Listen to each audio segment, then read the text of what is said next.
the man known to history as Emperor Haile Selassie I, was born on the 23rd of July 1892 in the town of Ejarsogoro, not far from the city of Harar in Ethiopia. He was given the name Lij Tafari Makonnen in his youth. Lij simply means child of, while Tafari means one who is respected or feared. Makonnen was his father's name, and so, as he was growing up, he was known as the child of Makonnen, who is greatly respected. His father, Ras Makonnen, was the governor of the ancient walled city of Harar in eastern Ethiopia, and a key advisor to his near kinsman, Emperor Menelik II, who was emperor at the time. Thus, Lij Tafari Makonnen was born into a significant noble family which was related to the current imperial dynasty. Through his paternal grandmother, Tafari was descended from the Solomonic line of kings who had ruled this part of Africa since the 13th century. Tafari's mother was Woizero Yeshime Bet Ali, the daughter of a ruling chief from Wollo province to the north.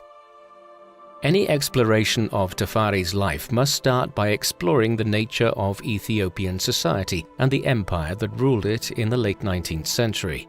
Ethiopia and the wider Horn of Africa have a unique history. 1700 years ago, when the Roman Empire ruled all of North Africa, Roman Egypt emerged as a major early center of Christianity in the eastern Mediterranean. Soon, the new religion spread south beyond the borders of the Roman Empire, down the River Nile and the coast of the Red Sea. It gained many adherents in what is now Ethiopia, which effectively became a Christian country.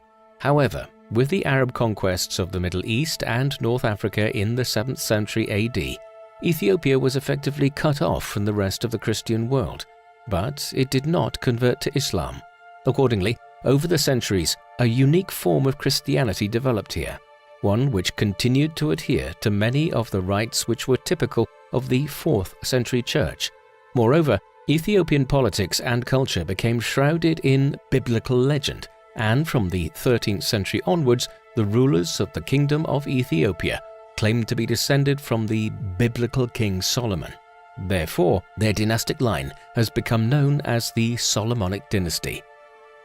This Solomonic dynasty ruled a kingdom which centuries ago only constituted part of northern Ethiopia, but between the 13th and 19th centuries, it began expanding to the south, west, and east, eventually covering an area approximate to modern-day Ethiopia.